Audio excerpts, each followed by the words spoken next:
All right, you're live. All right. All right. You Well, weren't ready for that. no, not at all.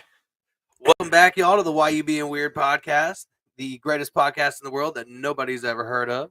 Make sure to like, subscribe, and hit the little bell notifications to go get notified every single time we go live. Today's guest is someone who's known me for most of my life. He moved into my old womb after I was evicted from it. He's been a key builder for the Cincinnati and Dayton, which is the new Cincinnati Children's of Centerville, and the smoking patio and quick serve restaurant at the Miami Valley Gaming in Monroe. Those are just a few jobs, but introducing my little brother, Jacob Flannery. Thank you. I Thanks. Appreciate that. had to hit you with the legal name. That was good. He goes by Jake, but I Really had to talked hit me you up, with the though. legal name. Really took me up. Yeah, you think so? Yeah. Well, you're welcome. I like that. Yeah, you're welcome, man. Yeah.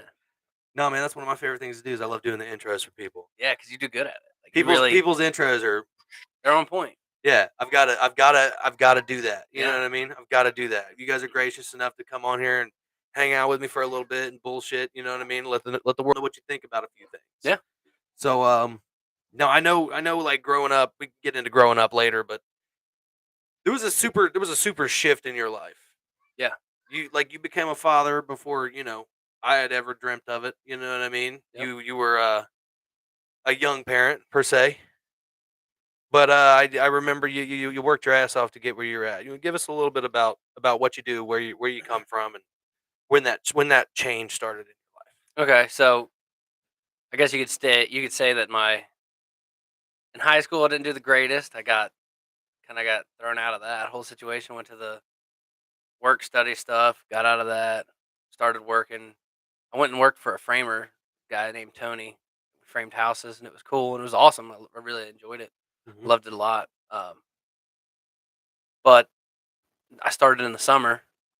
Next thing you know, it got real cold. I mean, we made it through a lot of the cold, but January time got just a little bit too cold to really be working a whole lot, and we kind of lost. We lost a lot of guys while we were working. It's kind of hard to frame a house with 2 or 3 guys. I mean, Right. You can do it, Mhm. and we did it.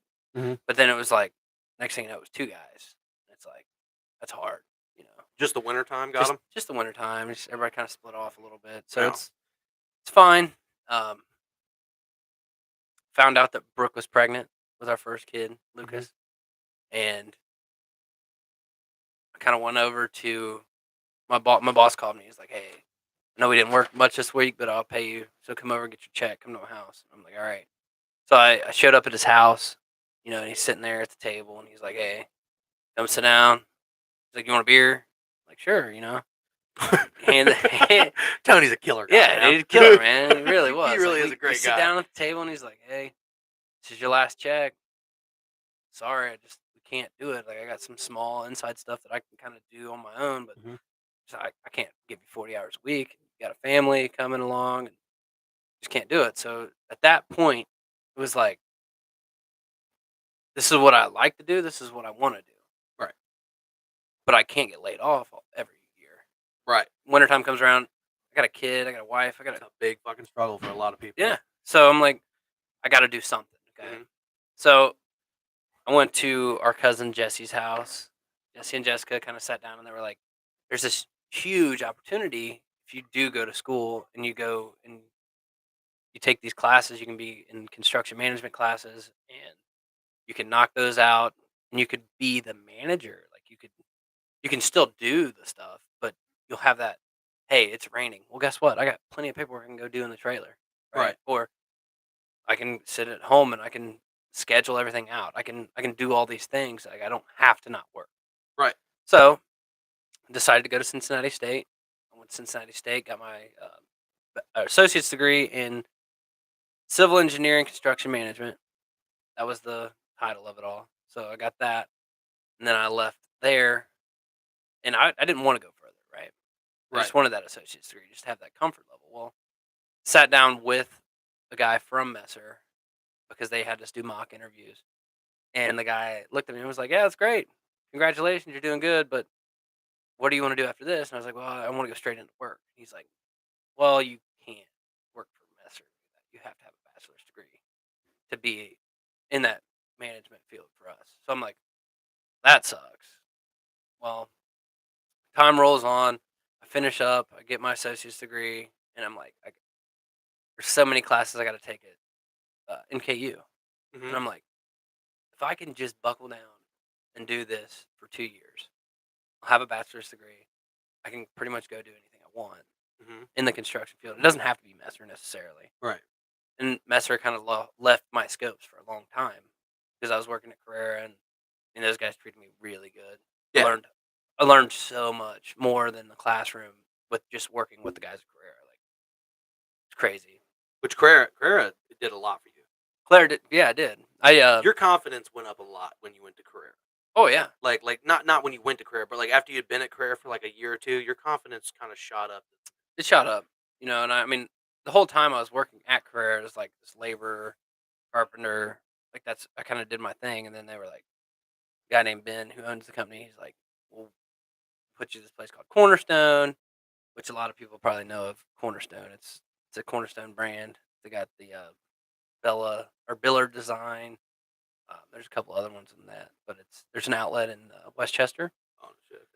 So he kind of did that, and it led into another one. He's like, "Hey, I need you to do this." I did a bakery.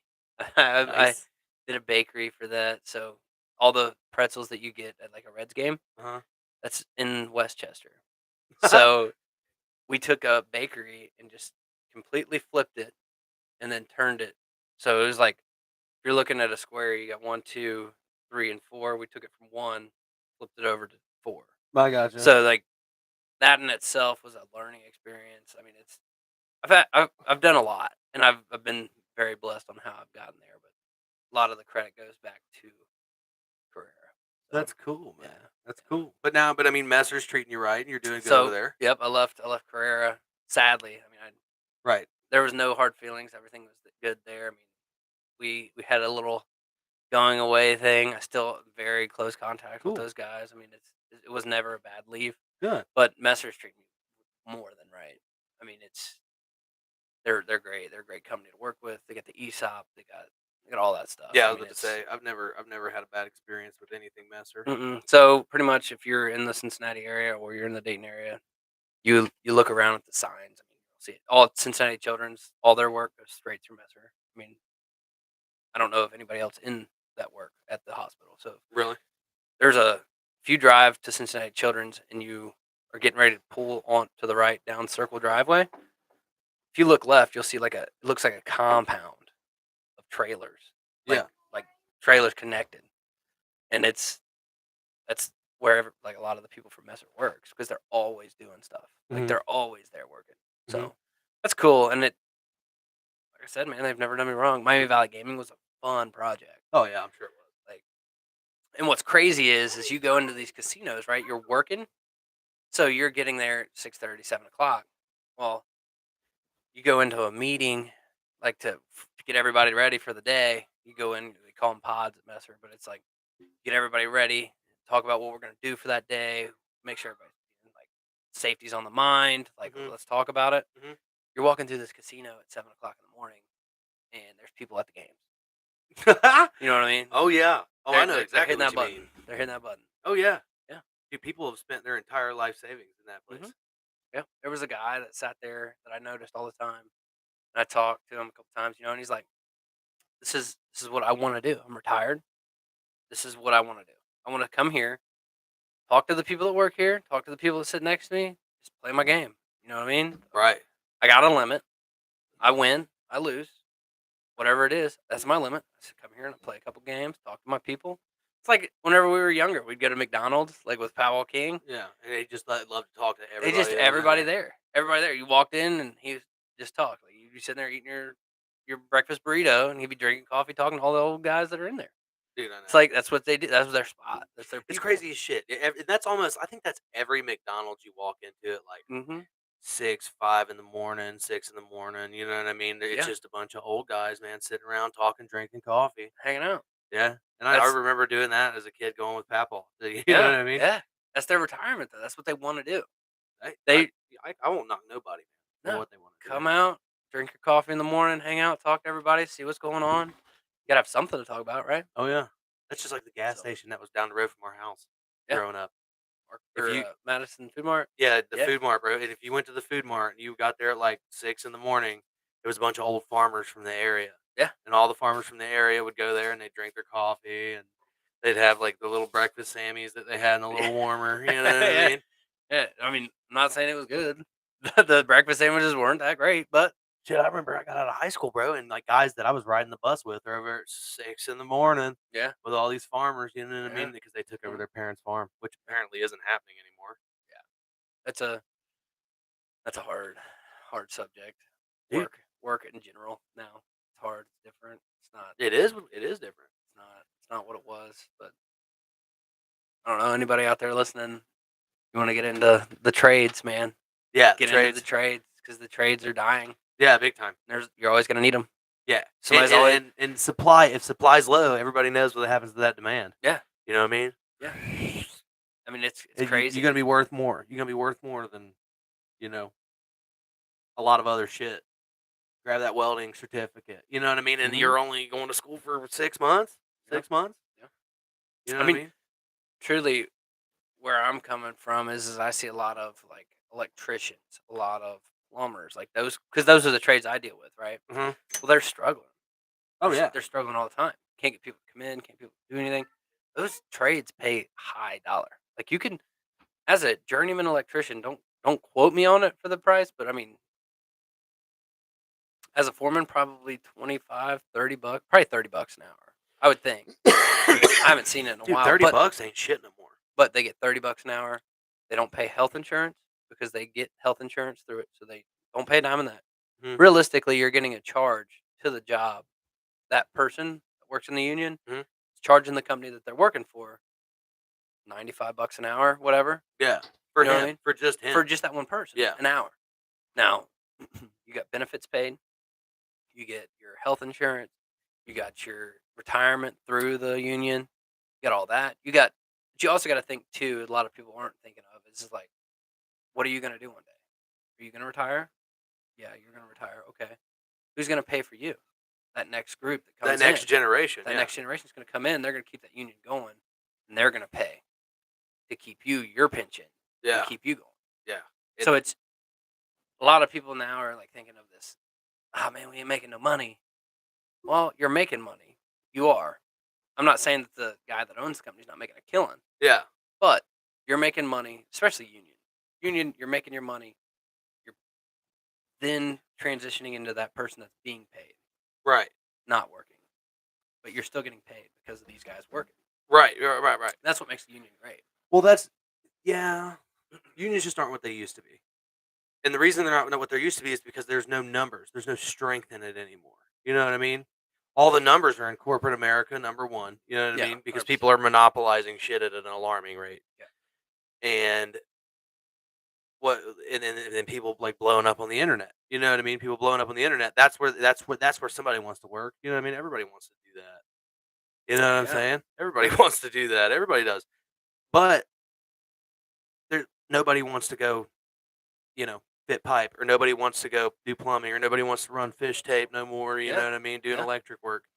Everybody wants to be either A, famous, or B, die trying.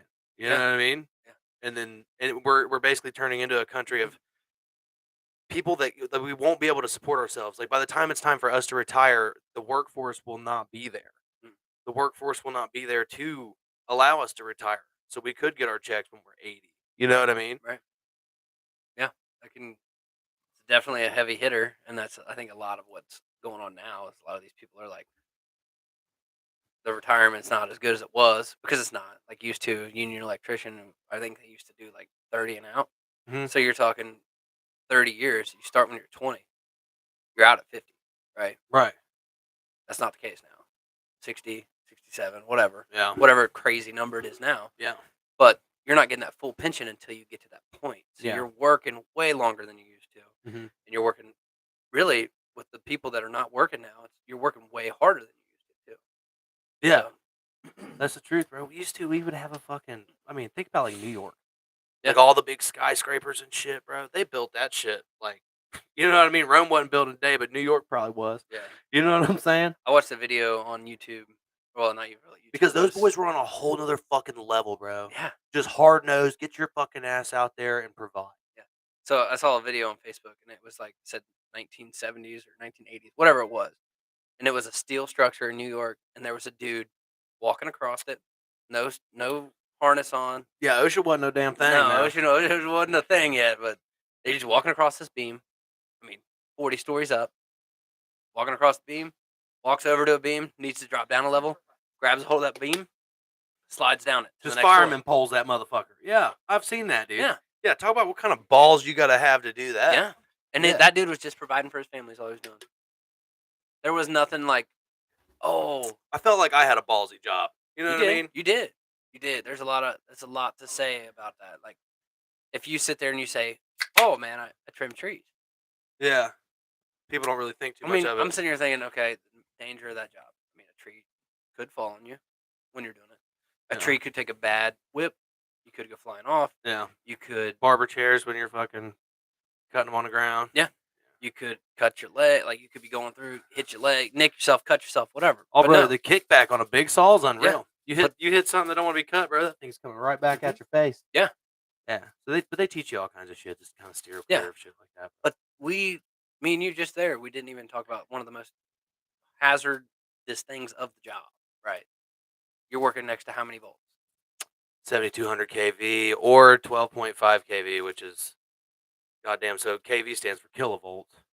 Kilo is what, 100?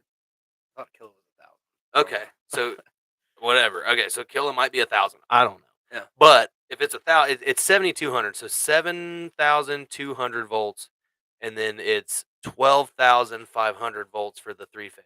Yeah. And then you get like 69. That's 69, or the 69 lines are 69,000 volts, and those are like the big transmission lines that are usually built over top of the three phases. Yeah. And then they have the really big fucking transform, or the big transmission lines that are like on the, like you'll see them like going up hillsides and shit on the highway. Yeah. That's what feeds entire like big cities and shit. Yeah. Those are fucking unreal. Like those will incinerate you in a minute. Yeah. Like it's not a. But realistically, if you was driving down through Trenton and you're cutting that, and you grab a hold, or you're holding on, you're literally You're dead. catching on fire. Right? Yeah. I mean, Oh, yeah. if you get it and you're holding on long enough, You'd be and dead you can't before get you're away from it. You'd be dead before you're on fire, though. Right. You'd be dead, but you'd be standing there stuck to it, and all that, you're gonna end up catching on fire. Yeah. I mean, it's. I've worked with guys that have really fucked themselves up. Yeah. You know what I mean? Yeah.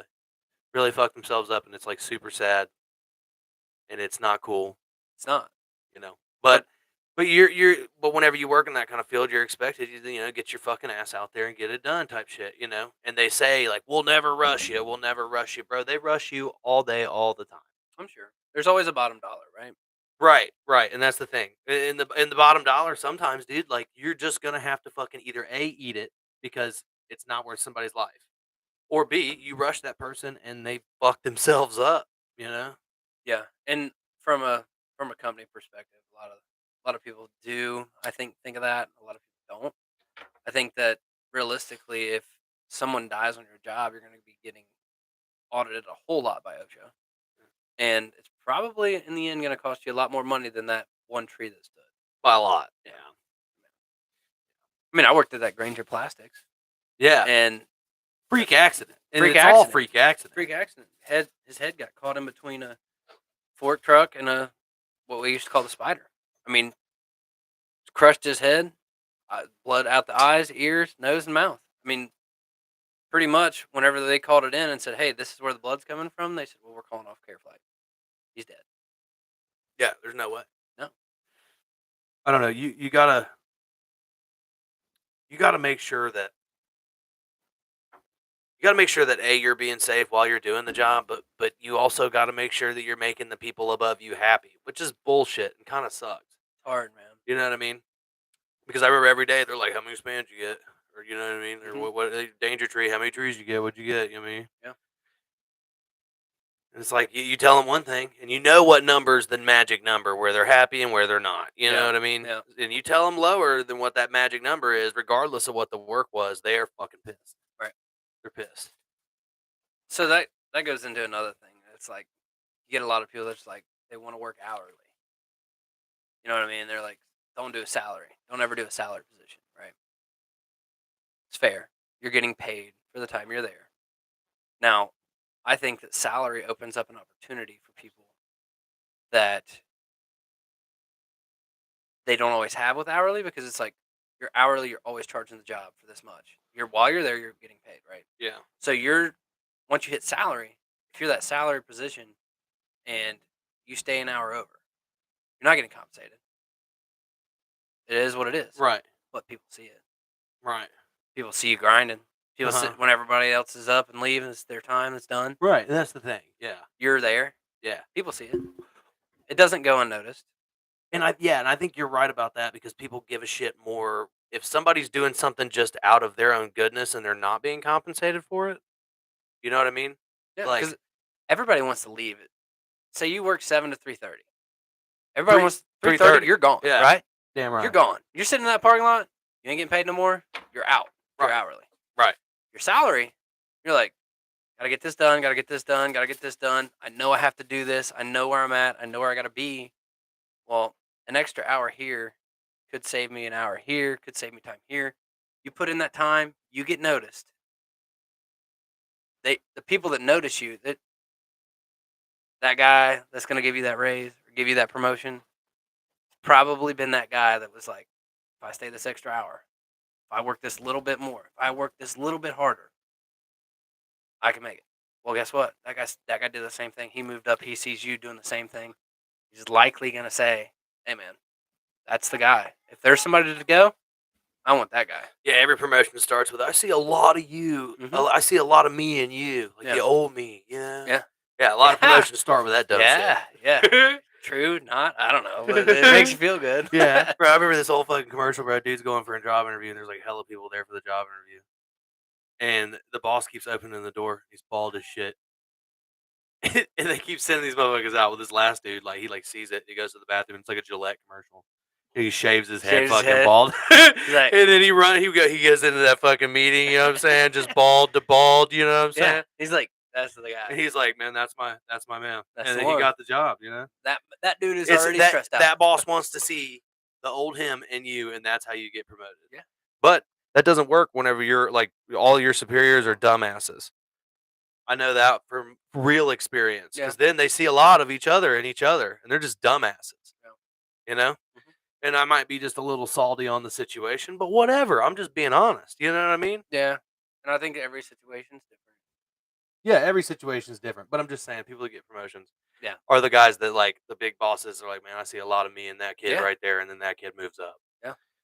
And it's all about work ethic, and it's about, putting your time in. Yeah, man. Everybody's got to take a bite of the crap sandwich. Yeah, dude. It is what it is. Yeah, and when you take a bite of the crab sandwich, bub, you just smile and move the fuck on. Smile and you wait. Don't ask for milk, man. And that is the other thing too, is like messers. Like, I see a lot there. It's like the people that want to move up, right? So the bigger the company, the harder it is. The bigger the company, the harder it is. That's true. Yeah. But if you get under somebody that's thriving and wanting to move up, that person's gonna groom you into the person you need to be to take their spot. Yeah. Because if he leaves that spot, where is he gonna go, or who's gonna take his spot? The guy that he's been grooming for The guy that he's been couple grooming. years. The guy that he's been grooming is gonna be like, I'm gonna move up here. Mhm. This is gonna be new for me. Mhm. It's gonna be different for me. I'm not gonna have time to take care of all the stuff that I used to be able to take care of. But I groomed him a little extra and said, hey, here, this will make you a little bit different. Take care of this.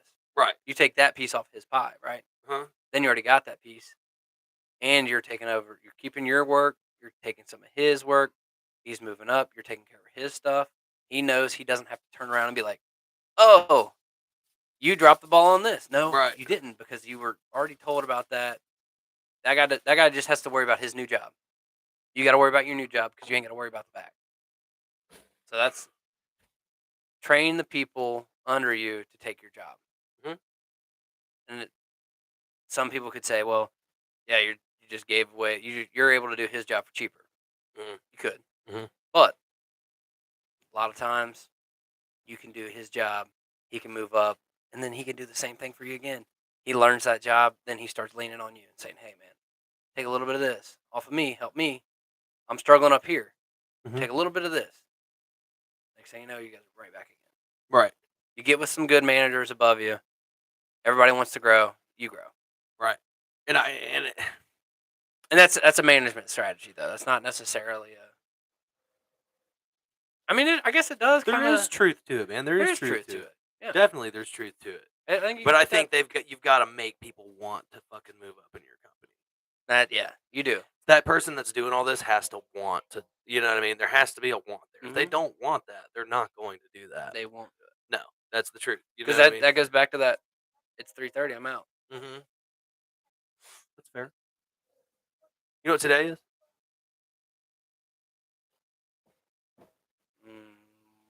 March 20th.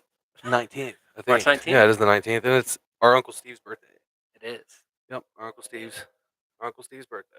Steve Begg, man. Old Shake Begg. and beg. Yeah, Shake he and beg. was definitely one of the coolest guys that I've ever met my whole life. He was awesome.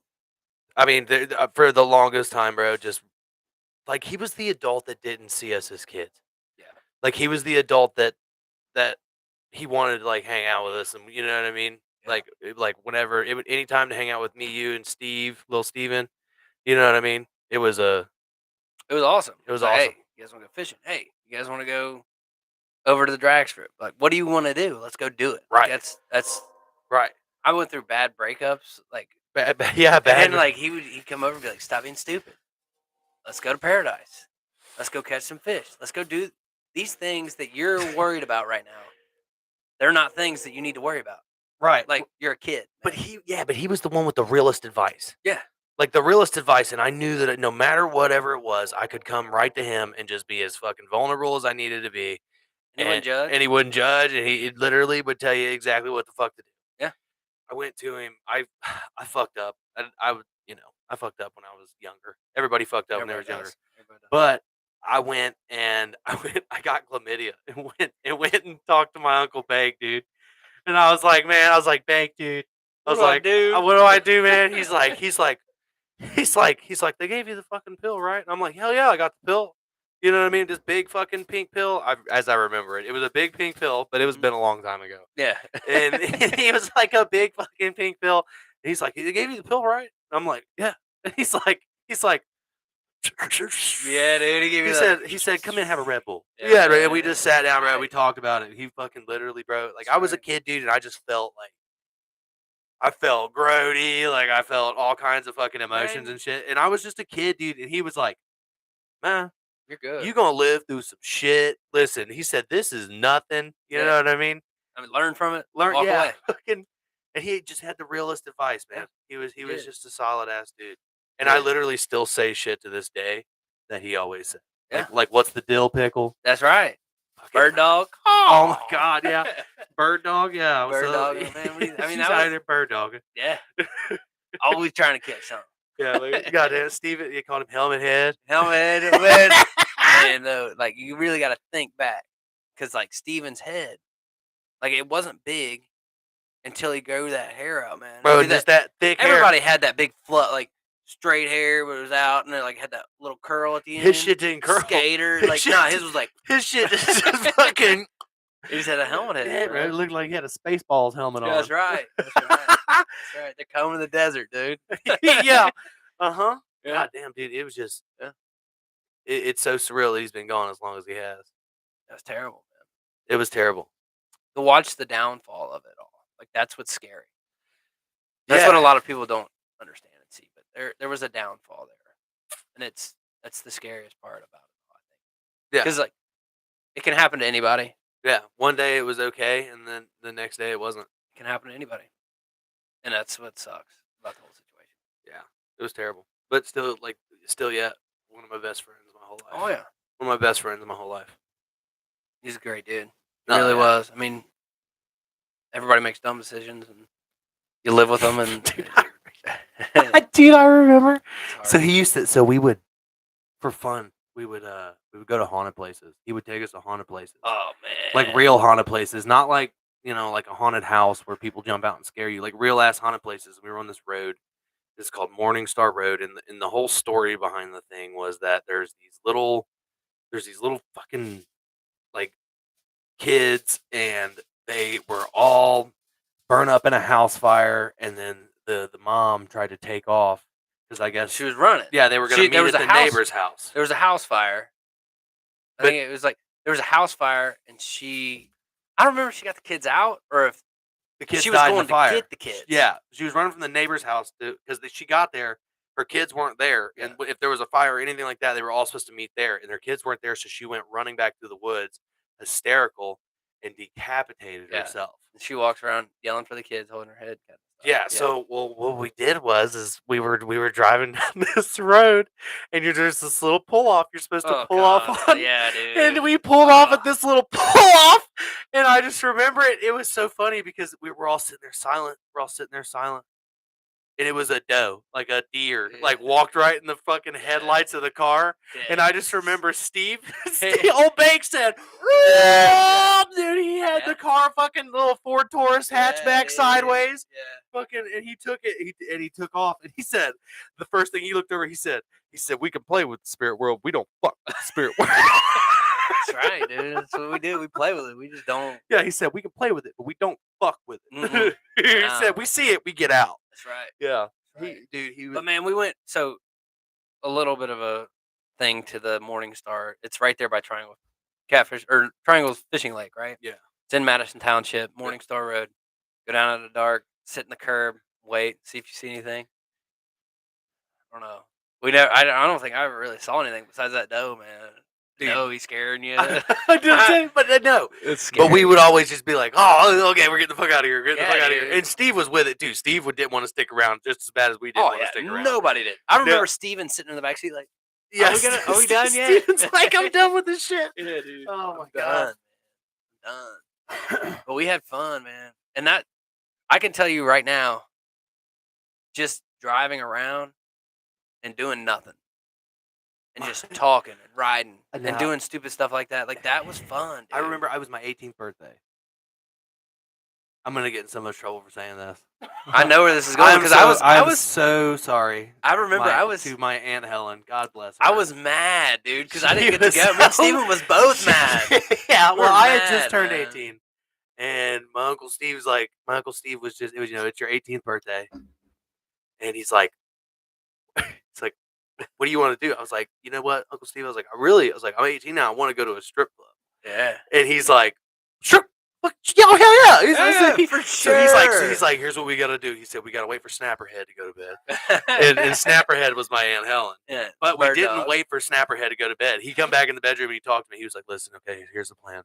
We're going out. We're going out the Morningstar Road. We're going to drive around. Go to haunted places tonight. Which is what we did. Which is what we did. There's no suspicion. There's no suspicion there. She's like, all right, whatever. Okay, cool. Yeah. Weirdos.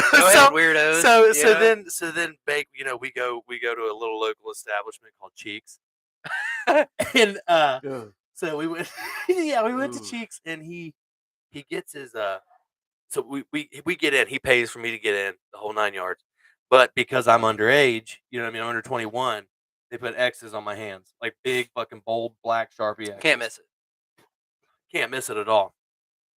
So we're sitting there, Baker buys me a dance, you know what I mean? He's like just being as cool as a winter breeze. Yeah. Well, so then finally, they come around. There's these little shots they're bringing around on a platter. The watered down bullshit that they try to make people pay for cheap. And my Uncle Baker was like, no, I'm his dad. He's fine. He's fine. And fucking so I take the stripper that shouldn't have been selling me alcohol. Yeah. Throws her hands down on my hands and covers up the X's and goes, how many you want, honey? Oh. And then Baker's like, get him 4. Get him 4 shots of that.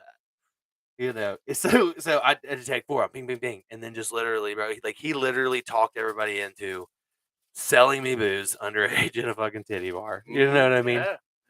Yeah. And then so we roll back up. We finally leave because I'm having the time of my life. He's having a great time too. Of course. And he's so we pull back up, And we walk in the door, and as soon as we walk in the front door, there's Helen. Where have you been? And we're like, and Steve's like, oh, he's like, no, I'm just, I don't I'm know what going, to do. it's all good, Yeah. And so we walk. He tells me, he's like, I'll take care of this. He's like, don't worry about it. He's like, go back here and go to bed. So I went to bed, dude. It was like 5 a.m. by the time we got home, Oh God. dude. But like, I don't know, man. Just memories like that, dude. Like I had such a fucking great time. Yeah. You know what I mean? And it was like it was okay. You know what I mean? I mean there Yeah. a lot of this. I mean that one was like one of those bad ones, right? I Right. mean, That was one of those bad ones. But like, I had to But just. there were so many good ones. Like you said, back to the that one's hilarious. And I remember finding out about it, and me and Steven looked at each other like, why can't we go to the titty bar? You know what I mean? Like this is crap, dude. This is not cool. Why? This ain't fair. He did, man. He took me to the And he's titty like, bar. you guys got an ID? 18th birthday, I'll take you. Yeah. He's like, we ain't got IDs. That's not fair. But I mean, there was just so much cool stuff. It was cool. He was awesome. He was yeah, he was by He far. was awesome. Yeah, one of the coolest ever. So Sucks. God bless him and God rest his soul. You Yeah. know what I mean? God rest his soul. Yeah. What was that And I hope to see him again one day. Brad Pitt song? It was at his funeral and stuff. Brad Paisley. Brad Paisley, yeah. Brad When I Pitt. get where I'm going. Yeah, man. That Yeah. song, dude. That song hits deep. Because I mean, I feel like everybody has that song for a person that's like passed. You know, Dude, it's yeah. like that one. It's like when I get where I'm going. You know what I mean? And it's like Really for Yeah. you? That was yours for him? that was it. Well, I mean, Almost Home by Craig Morgan was mine by him all the time. nah, dude. I just see. I had that meningitis stuff whenever all this happened. So like, there was only bits and pieces I remember of it. So it was like, I remember walking into the funeral. I was cool. I remember talking to a couple people. I remember sitting down. I remember Stevens like standing up there talking uh-huh. for like a second. And that was it. That was it. And then I remember that song. And then I remember going to Applebee's. Mm-hmm. And I remember sitting at Applebee's and just looking at you like, why are you all mad, bro? Mm-hmm. You know what I mean? Mm-hmm. And I remember like after you left, because like I guess you got aggravated because I mean stress is high at those points in time, anyways. But you were aggravated about like, don't tell her to take it off a bill, whatever. I don't remember. It was a dad wanted me to send my food back into the kitchen, and I told him I didn't want to send my food back into the kitchen. I don't send my food back into the kitchen. Have you ever seen that movie about the? Dude Yeah, that's what I'm spitting? saying, bro. Like that's why I don't send my food back to the kitchen. Like it's Waiting? cool. Like I'll just eat it. My dad's like, send it back to the kitchen. Send it back to the kitchen. You know what I mean? Yeah. I just come from Yeah. one of my best friends' funeral. You know what I'm saying? Mhm. And it pissed me off, so I just left. But yeah. But I remember coming back too. And I was But you like, had viral meningitis. I did. It was terrible. Yeah. They told you what did they told you that like either you have AIDS or Hold on, let's back up. Let's not go that far yet. Okay, because so, you don't have AIDS. I know no, that. But so I know, but that is like one of the scariest moments of my life. yeah, Whenever that man. happened. So we gotta go through the whole story first. So started off, I told mom, I was like, the day before, I was like, man, I feel tired. I don't feel good. I just want to go home. Mhm. So and she's like, whatever, go home. Went home, and then I woke up the next morning, and it was like waking up with a bad pillow. You know what I mean? You Right. You're like, Your neck's all "Oh, crooked God." up. And I did, and I had the worst headache of my life. Worst headache. Like a migraine times 1,000. Mhm. So I was like, I called mom. I'm like, Mom, I don't know what to do. I feel way worse today than I did yesterday. She's like, well, what's this? And I'm like, this. And she's like, well, how's your neck feel? I said, man, I'm glad you brought that up. Because my neck, I think Brooke needs to go buy some new pillows. Like, this is bad. Uh-huh. I got a crick in my neck that won't go away. She said, look down and touch your chin to your chest. Can't do it. Oh, dude, I don't like, maybe this far. Yeah. You know what I mean? I was like, oh, God, I can't do it. It hurts. And she's like, no, really, put your chin on your chest. Like, getting past the pain, couldn't do it. Right. I had so much fluid in my spine, Uh-huh. couldn't do it. So she's like, you need to go to the hospital right now. I'm like, all right. Pack up, going down to. Actually, Brooke was pregnant at the time. I'll give you a funny story about that. So I'm like I'm walking around. I was like, can't move the neck, can't Mhm. look down, So I'm like, Brooke, give me an ibuprofen. Brooke's pregnant and she had really bad not stomach stuff. She had morning sickness all the time, Mhm. every day, all the way Mhm. through. And Brooke's sitting there like going to the bathroom, puking, and like she's like, hold on, give me a second, I'll go get it. Like, cause she was so used to puking. Uh-huh. You do it every day. Right. You can pretty much text while you puke. Yeah. So give me a second. And I'm like, okay. And then I don't remember driving there even. To the hospital. I remember walking in. They told me, talked to me. It was cool. Told them what was up. I was in the emergency room, and they were like, "All right, we need to do some blood work." Right. And I remember sitting there, and I was like at this transitional period in my life where I was like, I didn't have insurance, trying to get insurance, Mhm. and it was like, I told them I was like, run my insurance. She's like, well, we're gonna do this now. I'm like, no, we're not doing this now. No, not Run my until insurance, motherfucker. not until you run my insurance. She's like, well, I'll go run your insurance, but I got this lady that's gonna come talk to you from financing. So it's like 5 minutes goes by. The lady from financing's in there, like, we got payment options and this and this. And I'm like, how much is this blood draw? And then whatever goes after this. And she's like, starts talking about it a little bit. She doesn't give me numbers or anything. She's like, it can get a little bit pricey, but we can get you on these payment plans for like 5 years at this much a month. And I'm Uh-huh. like, I'm not paying that much. Uh-uh. Fact, not happening. So she walks in, the nurse walks back in, she's like, we ran your insurance, everything's fine. I'm like, all right, cool. And then they're like, draw my blood, and they're like, we think you have meningitis. We need to do a spinal tap. You want to talk about pain, son? Spinal tap. They take a needle and put it in your spine and pull your bone marrow out, don't they? Mm-hmm. Yeah, so it's like whenever the girls go in to get to do their epidural, Mhm. they do kind of the same thing. Only whenever you're laying there and they're doing the spinal tap, you're in an X-ray room, Mhm. and like I'm sitting here laying there, not expecting it to hurt that bad. I know it's gonna hurt. Mhm. Well, this guy's like, you can hear a click. You know what I mean? He's taking X-ray pictures of his finger on my back, moving it around until he can find the right spot. Mhm. He's like, all right. He said, small pinch. It felt like there's nothing I can do to even describe it. Really? That bad? Nothing. I will never, ever. I will die before I have another spinal tap. Really? That or they can seduce me up and make me feel a thing. Yeah, no, did he seduce you up? Yeah, dude. He said, man, if you bring a nurse here to get me fired up, dog, I might do That's a spinal right. tap. Seduce me in. I want to be all in if you're gonna do that. Like she's got to be wearing something nice. Sedate you? No, I'm seducing.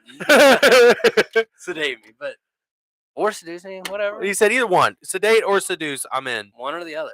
I'm in. But I'm telling you, bro, it was so bad. It was so bad. And they did, and they pulled my stuff out, and they were like, I can't remember. I really can't remember. It was like, say 10 was supposed to be the regular white blood cells in your spinal fluid. Uh-huh.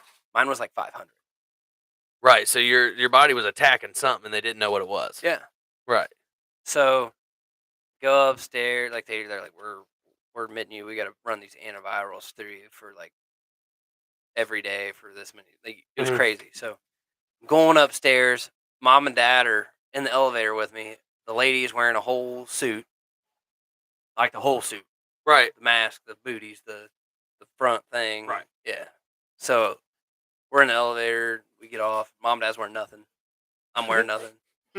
Like, that's when you know something's wrong. You're looking around. Everybody's fucking looking like those fucking little characters from Imposter Game. Yeah, dude. Like, what the fuck? So we get up there, and everybody is all like wearing the suits in front of the door. Like 5 of them standing in front of there to get me put in my room. Mhm. And they're all wearing the suits. I get in there, and I'm like, you ain't got to wear the suit. I ain't going to bite you. You know what I mean? And they're all like, just being cautious, whatever it is. But yeah, I stayed there for 5 days. Around the 4th day, the doctor came in, the infectious disease doctor came in, and he was like, listen, I have no explanation for this. He said, there's been like 2 people in the world under the age of, I think I was like 19. Mm-hmm. He's like, there's been this like 2 people in the world under this age that's had this without like some crazy disease like AIDS. What do you take from that conversation? Yeah, you're like, I got AIDS. They're writing books about me, and I have AIDS now. You know what I mean? There's two options. You get a book written about you, or you have AIDS. Right, and you're like, I'm all about the book, but I'm like, man, I got AIDS. he said, but man. chances are, bro, I got AIDS. So, in Indiana, in the state, like it's a sexually transmitted diseases are really like you got to really disclaim everything. Like they could have drawn in Ohio, pretty much. They could have drawn your blood, and ran it through all the system, and found out right then and there, like he ain't got AIDS. She comes in, she's got this big form to sign, talking about all this AIDS stuff, and I'm like crying. Yeah, Crying. I'm calling my mom. yeah, I'm calling dad. I'm like, I don't know what to do. I got AIDS. You know? And it took all day. I sat in that room all day. Yeah, it was bad. So I was like, I got AIDS. I know I do. And the lady came in and was like, oh, I got your results. Everything's fine. There's no AIDS. No nothing. I'm like, bawling again. Oh, thank God. Yeah, that's like a happy cry, like scared cry to a happy cry. I'm like smiling while I'm crying. Yeah. At first, I was just like that stupid face, like ooh, Ugly cry. Yeah, ugly fat girl cry. Yeah, that was me. And then I found out that I'm like, thank God. Yeah, bro. Well, they led you to believe that you had AIDS for like 24 hours. Yeah, that's scary as shit. Yeah. You don't lead somebody to believe that. You don't do that. I think they were trying to prepare you.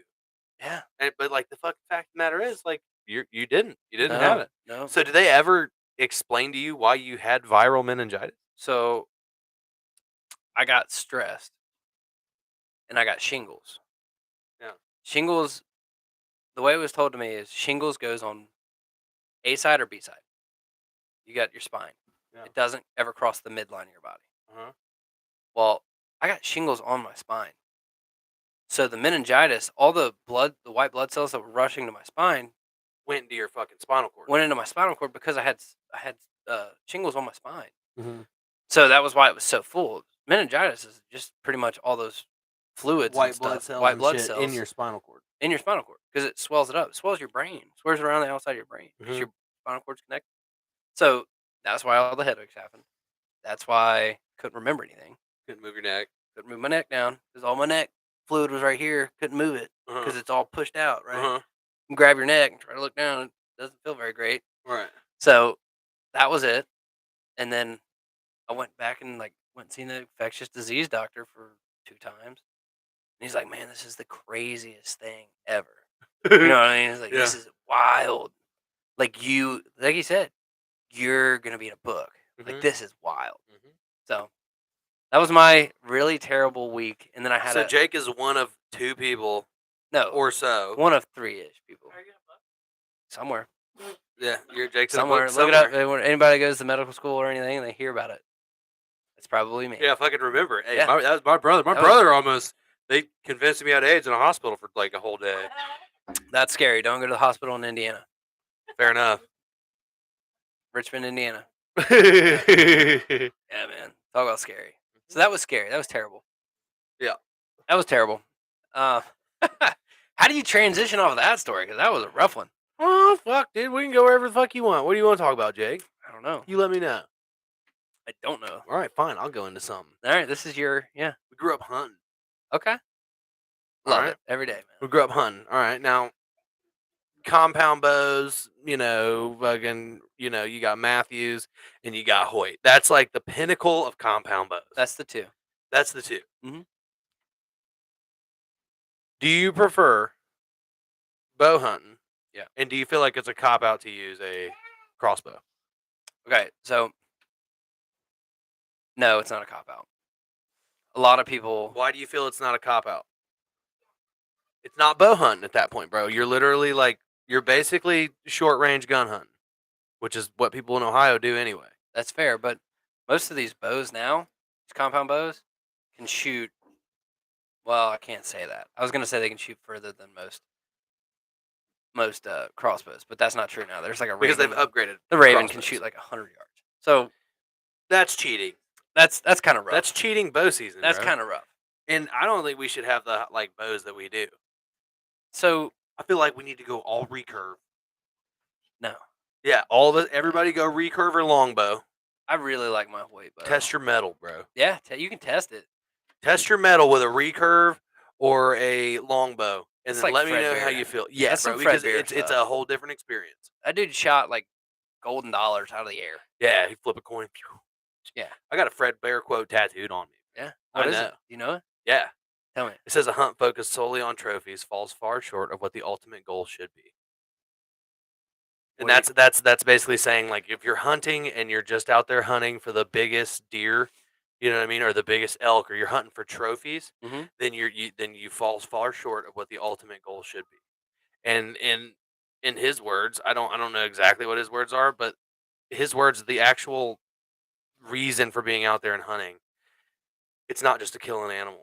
You know what I mean? It's not just to do that. It's that you have to take your place on the food chain. You know what I mean? Yeah. And this is what people did to fucking eat, to survive.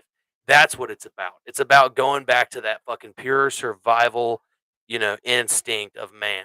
You know what I mean? The one that got us all the way here to where we're sitting here doing podcasts and shit, and got us all the way to compound bows and high powered rifles and shit like that. Because fact of the matter is if our ancestors couldn't have hunted and our ancestors didn't get food, bro, they died.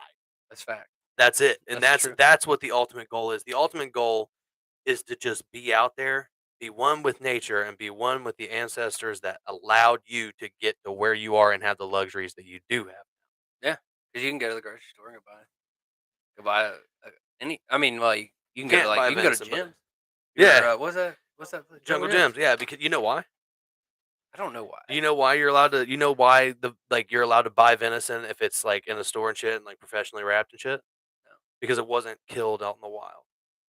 Anything that was killed out in the wild, is illegal to sell. In the state of Ohio, at least, it's illegal to sell.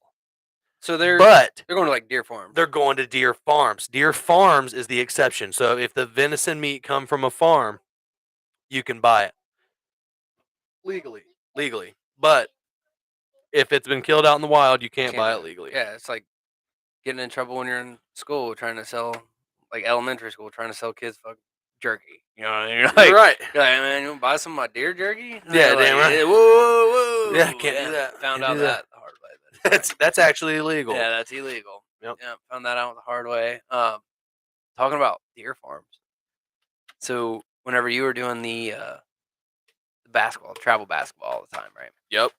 You and Dad went over to. It was actually you, Dad, Mom. You guys went to. I can't remember. BB. Was it BB Ranch? What was it? You remember the place that was called? It was out there in Xenia, by where that lion got out, right? The basketball. Yeah. But that deer farm, you went and looked at that deer farm with all them big deer, like Yeah, it was the BBD Ranch. BBD Ranch. Big Buck Down Ranch. Yeah. And they did guided hunts and like outfitting shit. Did they? I'm pretty sure. I don't know. There was one that we went to. You guys went to, and then me and Dad went back. Yeah, you and Dad went back, and Yeah. you guys artificially inseminated Yeah, this dude. fucking Yeah, does. you want to talk about wild? Listen to this story. Yeah. So, you go.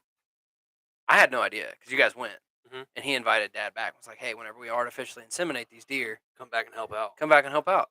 Yeah. So me and Dad are driving down, going down there, get down there, and there's like 10 trucks in this driveway. Go ahead. Because I remember the lion now.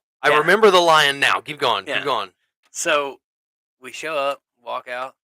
They're like, all right, you guys ready to get the thing started? You know what I mean? Dad, no one there. Right.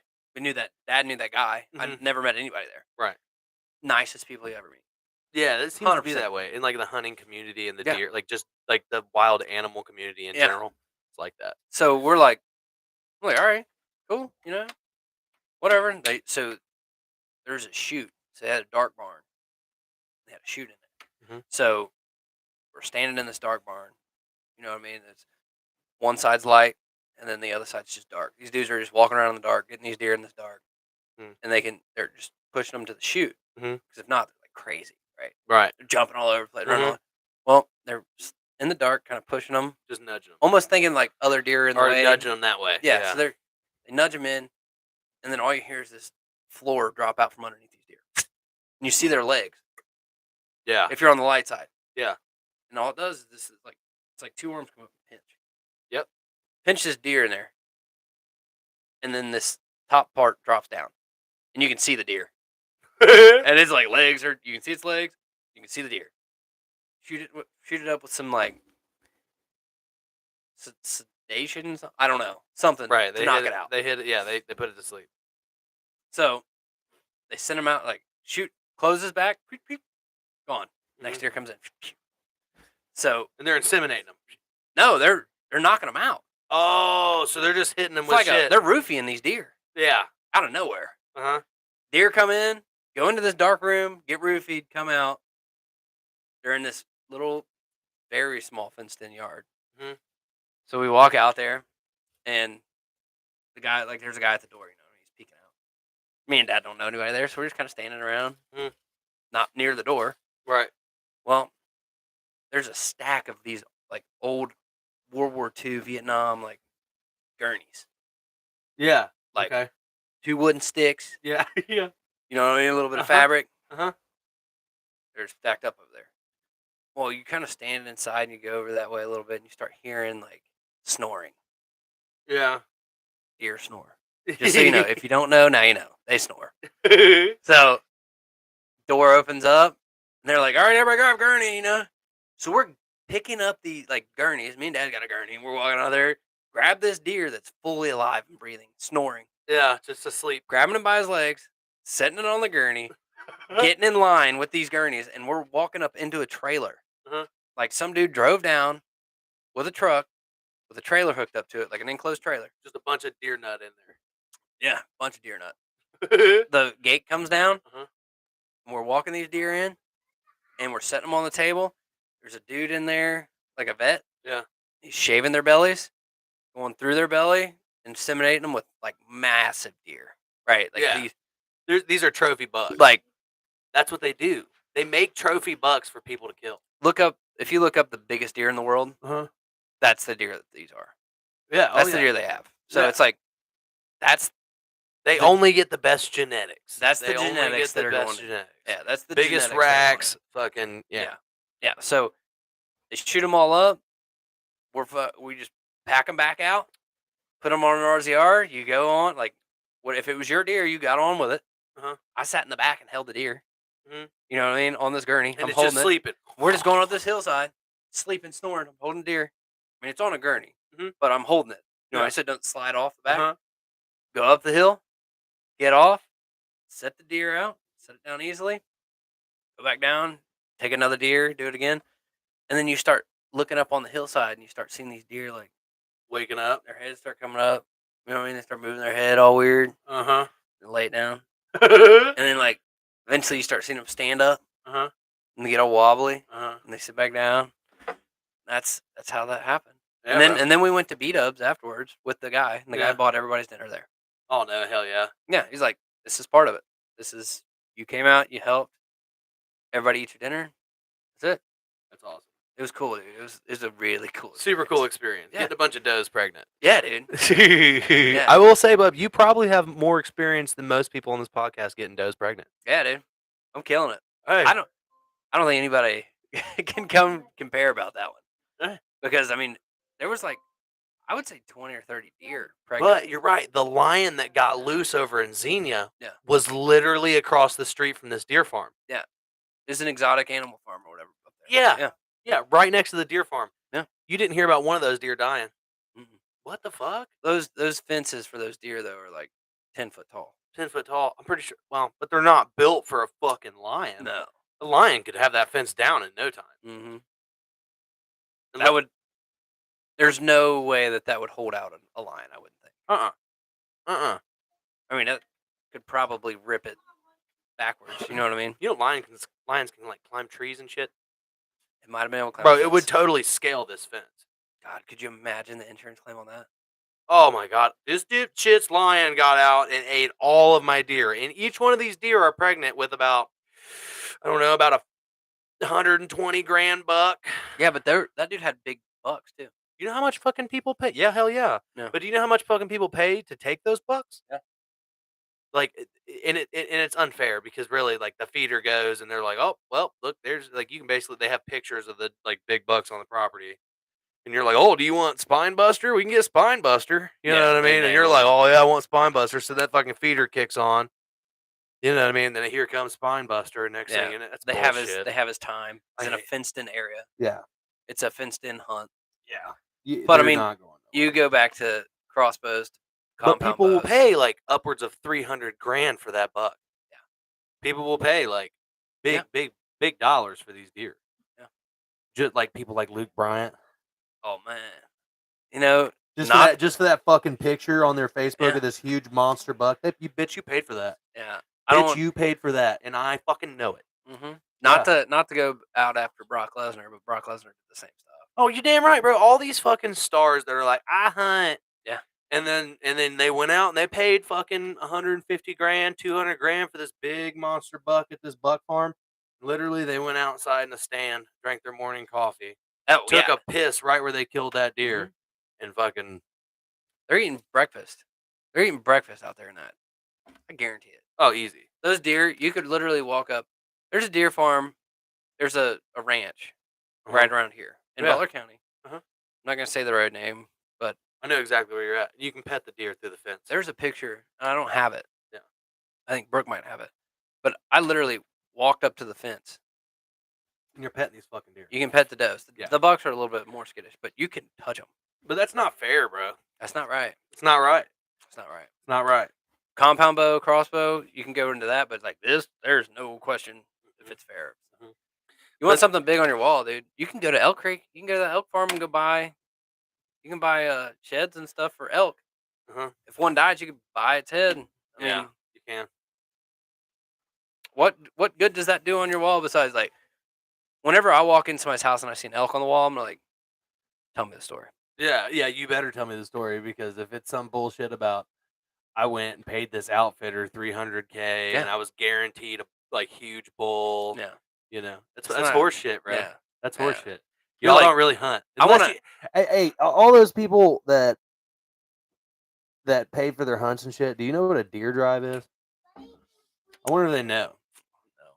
Because if you don't know what a deer drive is, I don't think you've actually hunted. You want to talk about fun? Oh, dude. Yeah. We're talking about fun. That's been me and my brother's fucking gun season for the past. 10 years, 20. You want to get them deer up and moving. That's the way to do it. That's the way to do it. Yeah, if you're trying to funnel deer into one area so people can shoot at them. It's like a puzzle, man. Because they move different. You got to know where they're at. You got to know your property. Yeah. Truly, to do a good deer drive, because they'll buckle out. Yeah. Well, that's why you got to have sitters there. You got to have sitters everywhere, but you got to have the sitters have got to have enough sense not to fucking shoot at you. There's been some scary ones. Yeah. There's been some scary drives. I will say that, because I mean, realistically, if you see a deer and you're there hunting, first instinct, pull up and shoot it. Yeah. Now, there's 5 guys walking a wood line this way, and you're sitting here. That deer's coming up straight at you, but what's straight at you? Them? What's behind him? You can't shoot that deer. Nah. That deer buckles up and goes this way. You gotta wait until it gets on the other side, way away, to safely shoot it. Or that deer goes up the side of the hill. There's somebody walking that hillside. You can't shoot it. No. You gotta let that deer go. Yeah, you have to. It is what it is. Yeah. But a lot of people can't do that. That's why I'm very selective on who you go with. I'm going out there and going on a deer drive with. Yeah.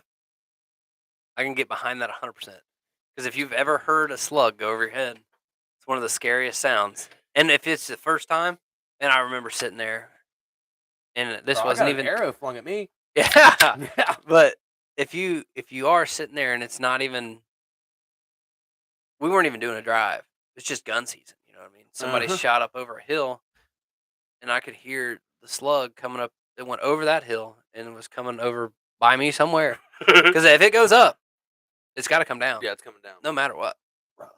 And you start hearing this like, you're like, kind of like, I know that's not a plane. What is that? Where do you hear that? You know what I mean? And then you hear it smack a tree. And you're like, oh my God. Yeah. I just found out what that was. Yeah. Yeah. It's that coming to Jesus moment where you're like, oh, fuck. Yeah. There's another. You just crouch down. If you shot once and missed, because that missed. Yeah, you definitely wasn't going to shoot again. Yeah. If you might have another one coming Yeah. because he missed the first one for sure. All right, so check this out. Yeah. So I'm in Cincinnati. So one of the great things about my job is that a lot of people have been to the hood, but not a lot of people have been in the backyards. You know what I'm saying? Because I'm telling you, bro, listen. So I'm in Cincinnati, and I'm over in the hood, dude. Like, it is fucking rough neighborhood. You know what I mean? Like, You get into them. They're So, there. and I'm in these people's backyards, and a lot of times, motherfuckers, they say they know we're coming because they left door hangers and shit. But dude, you're in the hood. Ain't nobody give a fuck. They want to know why you're there. You know what I'm saying? And then I think they want to flex a little bit too. But this one dude, so he's got this fence, and it's like maybe 3 foot off the ground, and he's got this fucking pit bull that's as big as Odie is, right? And he's like, don't come in the yard, don't come in the yard. He will bite you. Well, so then he comes out of his back door, and he's like, get in the house, get in the house, get in the house. He goes, man, fuck this dog, and he like walks in his house, comes out with a fucking 45, fucking shoots it off in the air 3 times. Talking about the dog's gun shy, you know what I'm saying? Shoots it 3 times in the air, and then the dog goes running inside, and he's like, carry on with your day, boys. And I'm like, what the fuck just happened, dude? Somebody over in fucking Evendale right now is about to get rained down on. Like, you shoot bullets in the air, they come down. You're in the middle of Cincinnati, bro. That's scary. You're in the middle of Cincinnati, bro. That's gonna come down. Yeah, tell me that some dude just life ends right there. You know what I'm saying? Yeah, he didn't even hear the shot. Just dead. That's terrible. But and it's such a popular. That's what happens area, when like, people get guns that don't need fucking guns. Yeah. That's literally what happens. I'm a big guy when it comes to guns, bro. I love guns. I'm a big gun guy. I don't think everybody should own guns. That's the truth. I don't think everybody should. But if you are gonna own a gun, bro, I think you should at least have to go through some kind of training. Something to be like, hey, man. Like, we lucked out, dude, and our dad was like, no nonsense. Like, this is it. You don't fucking go, or you don't get to go hunting, or you don't get to you don't get to do shit till you learn this. Yeah. And I remember it was a fucking shotgun that had an orange tip, and we would go hunting with him. Yeah. And if we fucking you know what I mean, we sweeped on dad with our little fucking shot nothing, just made noise that went, but it didn't even do that anymore. Yeah. You know what I mean? Yeah.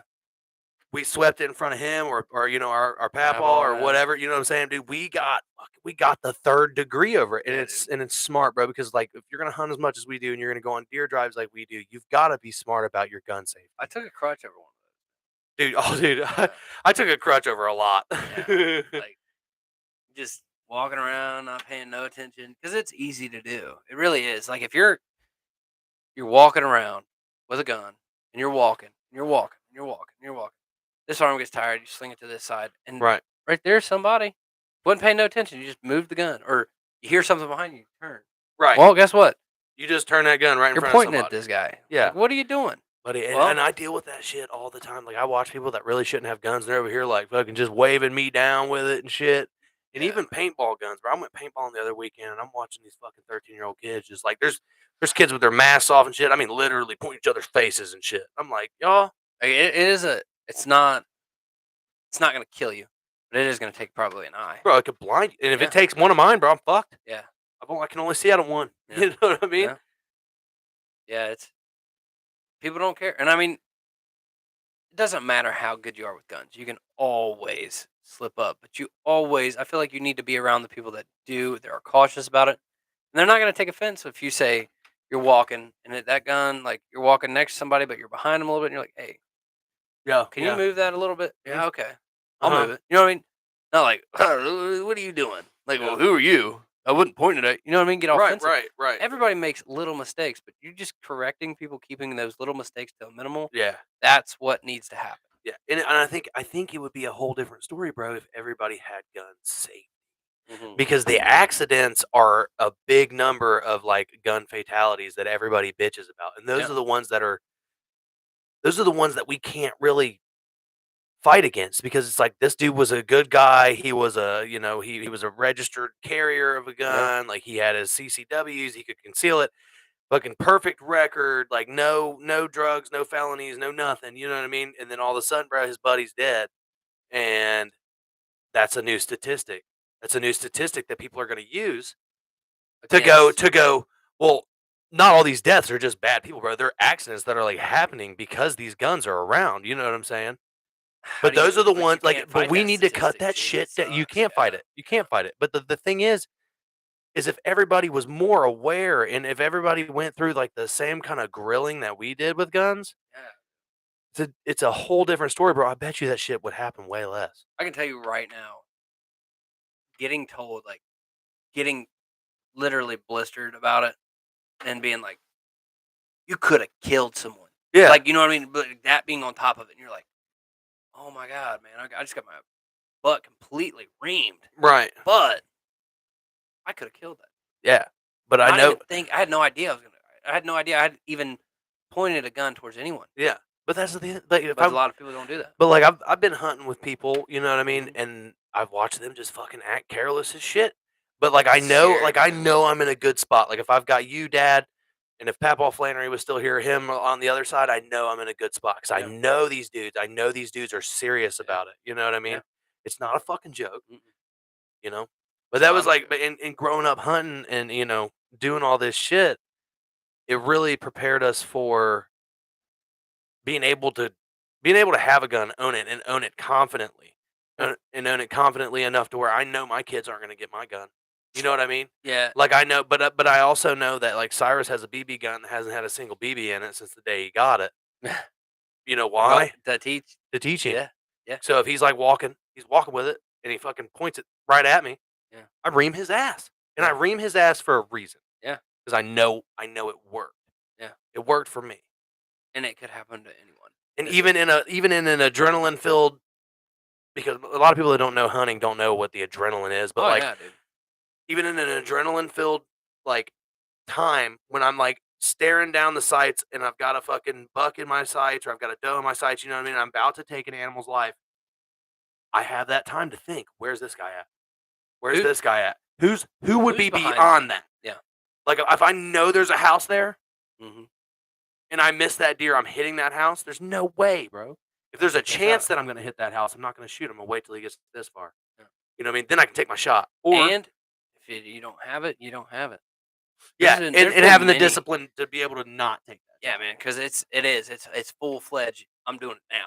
Yeah. And then you're like, man, there's a house right there. Yeah.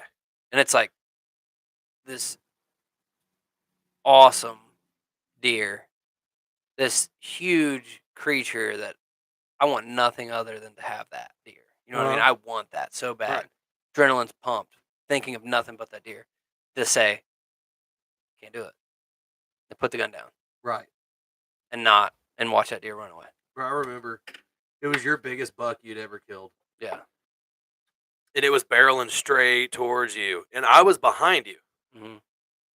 And it was running at you first. And in my head, I'm like, I hope he gets it, but if he doesn't, ooh, you know what I mean? Yeah. You know what I mean? And I'm kind of hoping you miss. Yeah. You know what I'm saying? I'm like, fuck up, Jake. Fuck up, Jake. Fuck up. Dude, that deer got like within 15 yards of you.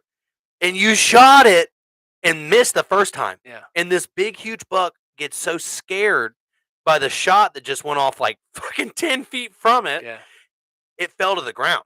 Yeah. It like scared it so much that it tripped and tried fell. to stop. It was trying to stop. And it was just like, yeah. Because look, so what was happening was you missed the first shot and then you shot it on the ground. I did. So the first shot, that deer was coming around. I watched that hillside. That deer was running across that hillside with 3 does. Well, Brian was on the end of that hillside. Mm-hmm. And I was like, I don't know, somewhere across from him. Yeah. Well, I'm standing there with my back to a tree to where I kind of like looked like, because the shape of my body wasn't there or moving. So it just looked like I was with the tree, right? Mm-hmm. Standing there and holding the gun down. Deer runs across. Bloom, bloom. All the does go up over the hill. Doe comes straight down the hill. The buck does. Yeah. Yeah. So, it's beeline. Beelining straight at you. Well, here's the thing. With that same gun safety stuff we talked about. Holding the gun. Brian straight across. This deer's running straight across. Mm-hmm. So I'm like, all right. And it veers, and I'm standing like this, and it veered Yeah, this way it at me. started- It veered towards me. Yeah. But you were behind me. But it starts coming straight at me. I'm just standing there still. You know what I mean? Yeah. Like, oh yeah. It's a good one. And I went to like kind of start moving to get the gun up a little bit, you know. And as soon as he saw me move, he was like, you know, and it was running. And it tried to go sideways, and it slid and fell. Well, whenever he went and he veered, he stopped and hit the ground. He started standing back up to jump. It's like, boom! That was it, man. And that was when you got him. That was when I got him. But the first shot, dude, he fucking The fell first to the shot, ground. yeah, but that was whenever he fell. He fell to the ground. Because I thought, yeah, Yeah, but it I was thought like, I shot it. but what it looked like was that you scared the living shit out of this deer, Yeah. and then the shot on top of it, and then he like ducked it. Yeah. He like ducked it, laid down, slid, and then like it was muddy. I remember it was so muddy, and he just fucking took off and started sprinting. That was what happened. And he was sprinting straight at me. He was sprinting straight at me, and like when he went to go get up, I'm like, oh yeah, I'm like yeah, and then dude, before he could even get up, Jake was like, 2 steps, pow! Ain't missing twice. Take 2 steps, pow! Ain't missing twice. Yeah, Ain't missing twice. Put him on the ground. Love yeah, it. and I'm like, you fucker. But all right, man. Well, you want to wrap her down? Wrap it down, man. Let's wrap it down. This is your thing. Tell me what I need to say. Well, first thing I'm gonna say is we have to give a word to our sponsors. Go ahead. Our sponsors are Flannery's Pressure Washing. We do exterior, we do vinyl, we do aluminum, we do hardy board, we do sidewalks and driveways as well. Sparkle that house up. Call Flannery's Pressure Washing if you're in the Montgomery County, Butler County, or Preble County area. Also, for our second sponsor, we have an easy peasy cleaning experience. They offer bi-weekly, weekly, monthly, and just one-time cleans. So anytime you need to get that house cleaned up, make it sparkle, you know who to call. Call an easy peasy cleaning experience. But let's wrap her down, dude. All right. Fucking this is it. Thanks, man. Appreciate it. You're very welcome. Appreciate y'all. getting on. Thank It you, was Jake, fun. for coming on. It was fun. Yeah? Good. Different than what you thought? Way different. Hell yeah. Yeah. There's a lot. All right, you guys, make sure to follow our fucking page. We want to grow this YouTube channel, and we want to bring you guys the best live all the time. In order to do that, we need to build a family here. And in building that family, don't forget that at 10,000 subscribers, I will get on here and I will sing an original song while playing guitar. Beautiful. Peace, y'all. That's good. all she wrote.